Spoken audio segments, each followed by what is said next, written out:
네, 경제가 어려운 것에 대한 국민적인 불안이 점점 커가고 있고 또 현장에서 불만의 목소리가 정말 폭발하듯이 쏟아져 나오고 있는데 이 정부와 정권은 이 경제 위기에 대해서 제대로 인식하고 있지 못하다고 볼 수밖에 없는 이런 대책 이런 것들을 얘기하고 있습니다. 어제 한국은행이 2분기 실질 GDP가 1.1% 성장했다라고 발표를 했습니다. 그런데 중요한 민간 부분의 성장 기여도가 이 정권 출범 후에 세 번째로 마이너스를 기록했습니다. 자세한 통계 수치 여기서 다 말씀 안 드리겠습니다만은 뭐 곳곳에 마이너스입니다. 그리고 플러스로 된 부분도 예를 들면 민간 소비 0.7% 늘었다라고 자화자찬하는데 한꺼풀만 벗겨보면 국민 혈세로 늘어난 의료, 보건, 사회복지 서비스 분야에서 민간 소비가 늘었다는 것이고요. 국민이 체감하는 소득 수준은 오히려 나빠졌습니다. 그런데 이렇게 국민 총소득 GDI가 감소한 것은 문재인 정권 출범 후에 벌써 5번째 감소입니다. 경제 전문가들은 올해 경제 성장률 하향 조정해 놓은 2.2%도 달성하기 어려울 것이라고 얘기하고 있습니다. 지난 화요일 한은 총재 역시 기재위 업무보고 과정에서 2% 아래로 내려갈 수도 있다라고 얘기한 바가 있습니다. 근본적인 경제 정책의 전환만이 이 경제 위기를 극복할 수 있는 대책이 될 것이다라고 말씀드립니다.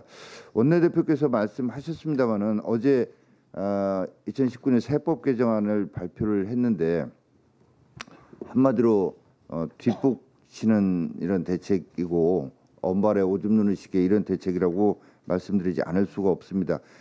이 정권이 출범하면서 그 1년 차 때 대기업에 대한 세제 혜택 줄인다고 하면서 공제율 축소했고 R&D나 안전설비 투자 분야, 환경보전시설 분야에 대한 공제율을 일괄적으로 낮춰서 기업의 투자 의욕을 꺾어놨고 그 결과가 바로 오늘의 마이너스 경제 성장입니다.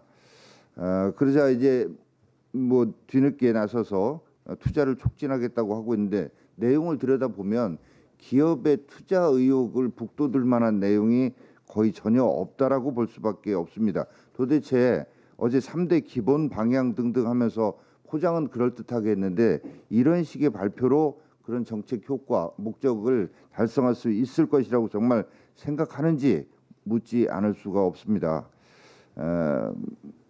이게 세법 개정안 내용 경제 회복하겠다는 것 보면 대부분 연장 아니면 확대 이런 꼬리표가 붙어 있고 시행 시기도 대부분 6개월 아니면 1년짜리여서 진정으로 투자를 촉진하겠다고 하는 정책 의지가 전혀 보이지 않습니다.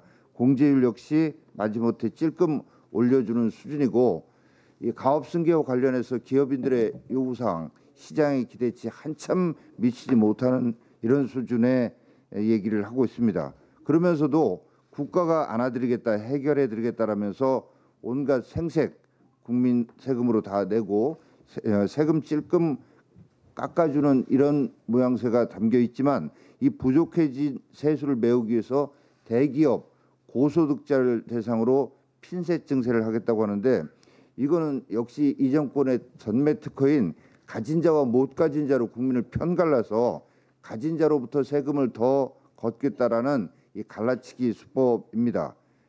근데 우리 경제 성장시켜서 일자리 늘리고 그리고 소득이 늘어나게 해서 세수를 늘려야 되는 게 기본적인 방법이다라는 말씀을 드립니다. 정부가 이 세법 개정안 이런 걸 통해서 효과를 거두려면 소득이 있는 곳에 세금이 있다라는 대원칙하에 과세 대상을 넓히는 그런 방향의 조세 개혁 그리고 세입 세출 구조 조정이 이루어져야 된다라는 점을 지적하고 아울러서 이 경제 성장을 위한 구조 개혁, 노동 개혁도 병행해야 된다는 또 어찌 보면 너무나 당연한 말씀을 다시 한번 드립니다. 이상입니다.